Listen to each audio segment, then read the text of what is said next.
Et c'est parti pour une nouvelle vidéo de pronostic foot. Ici, c'est Dams Prono, un parieur pas comme les autres et qui prouve ses bénéfices. J'espère que vous allez bien, les amis. Voilà, nouvelle vidéo de pronostic cette fois-ci à l'extérieur. C'est l'automne, j'adore, c'est ma saison préférée, je sais pas vous. Voilà, c'est vrai qu'on a souvent bien, de la chaleur en ce moment, mais quand même, par moment, on arrive facilement quand même à trouver de l'ombre. Et puis en fin d'après-midi ou le matin, c'est agréable pour faire du sport. Je ne sais pas si vous êtes au courant, en tout cas tous les ans je participe depuis maintenant 2011 à la course, celle-ci, la Beobia San-Sébastien. C'est une course mythique de 20 km, très connue à la frontière entre la France et l'Espagne. Et si jamais d'entre vous, parmi vous, il y en a certains ou certaines qui participent, mettez-moi ici un petit commentaire, ça me fera vraiment plaisir. Aujourd'hui, comme vous le savez, on continue avec les pronostics foot ce week-end, mais j'aimerais bien pour la semaine prochaine qu'on passe un petit peu au tennis. Voilà, basculer un petit peu au tennis, ça peut être pas mal. Voir le tennis de table, puisque vous le savez, c'est mon sport de prédilection avec la course à pied. Et j'aimerais bien vraiment avoir le temps de pouvoir faire un petit live avec vous, c'est-à-dire que en direct, je parle avec vous. Donc c'est pas mal, on échange. Et aussi, je vous donne d'autres pronostics pour pourquoi pas la Ligue des Champions qui est dans 2 semaines ou tout simplement la Liga, les championnats qui vont reprendre la semaine prochaine. Pour connaître mon pari sportif, les amis, du jour, c'est simple. Allez voir la vidéo d'hier, enfin pas d'hier, mais la dernière vidéo. J'ai parié sur l'affiche entre Autriche et Belgique. Gros match, c'est ce soir.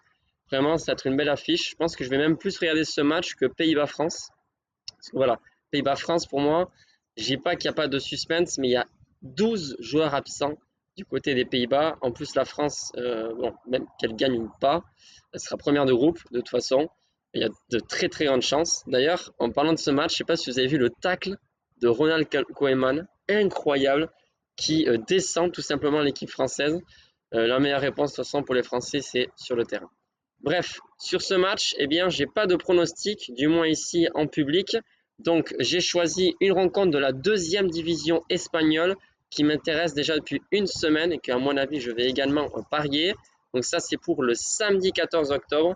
Et ensuite, pour le dimanche 15 octobre, un nouveau pronostic pour l'Euro 2024, donc les qualifications de l'Euro. D'ailleurs, je suis bien content parce que sur la précédente vidéo, j'avais donné aussi un pronostic sur le groupe de l'Espagne. Et c'est passé. Bien sûr, avant toute chose, comme d'habitude, je vous demande le pouce bleu pour le soutien. Je compte sur votre soutien, franchement, c'est très important. Et en plus, la chaîne YouTube se porte bien là. Comme je vous ai dit, ça monte énormément.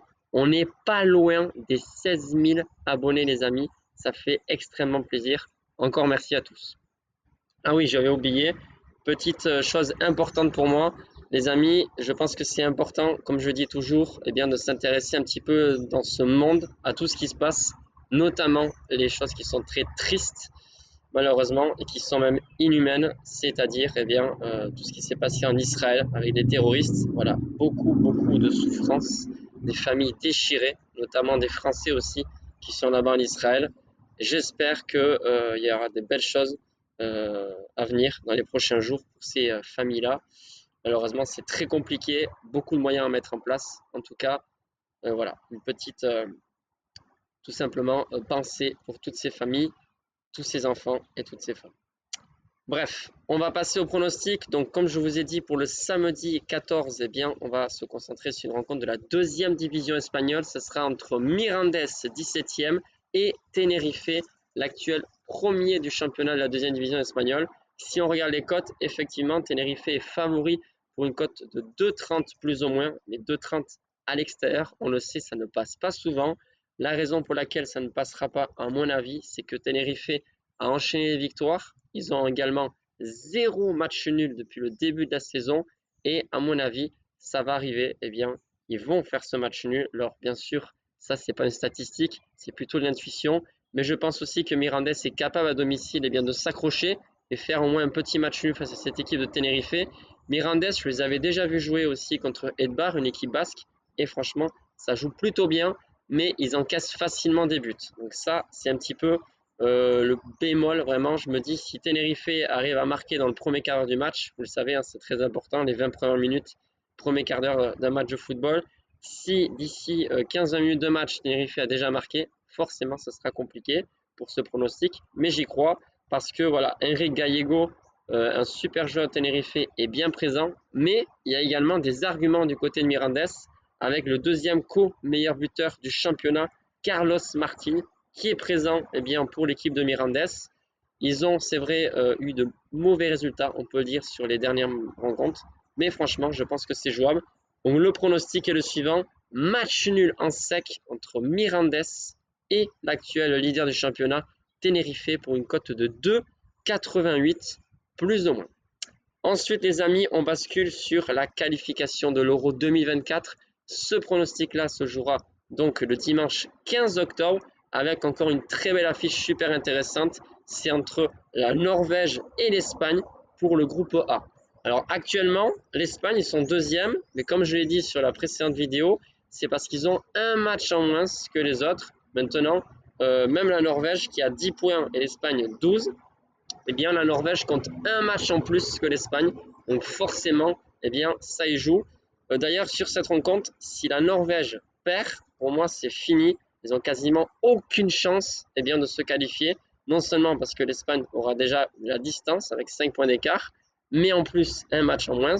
Et il y a également l'Écosse qui pour l'instant fait une très belle campagne de qualification de l'Euro 2024. Ils ont même battu l'Espagne au match aller. Donc l'Écosse a toujours eh bien, ses chances. Si on regarde un petit peu les compositions, il faut quand même noter que l'Espagne a beaucoup d'absences. Il y a Asensio, voilà, beaucoup de joueurs absents. Il y a Gérard Moreno, le meilleur buteur de l'histoire de Villarreal. Olmo, ce jeune crack qui est impressionnant.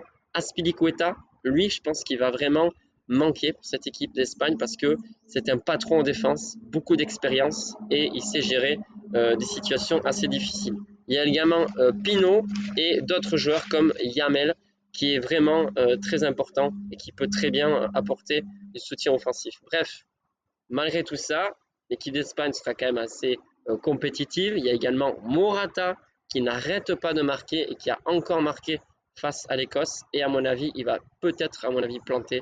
J'ai bien dit peut-être. Fais attention à ce que je dis parce que voilà, sur ce que je dis, il y en a certains qui prennent mes propos. Il dit tu avais dit que on peut toujours se tromper, mais voilà, Morata, je pense que s'il n'est pas buteur, pourra être au moins passeur décisif sur cette rencontre. Donc je vois une nouvelle victoire de l'Espagne cote à 1,94 sur la pelouse de la Norvège. Voilà les amis, ce sont mes pronostics pour ce week-end. Moi me concernant, si je parie, ce sera le match nul parce qu'il m'intéresse beaucoup. Voilà, ça fait plus d'une semaine que je veux parier dessus, mais j'ai également mon pari en cours pour eh bien aujourd'hui, voilà, vendredi soir, on verra si ça tape comme d'habitude. Je vous le dis sincèrement, faites attention, gérez vos mises et essayez de ne pas être trop gourmand. Sur ce, je vous souhaite une excellente journée avec le soleil, je l'espère pour vous aussi, et un très bon week-end. Bye les amis.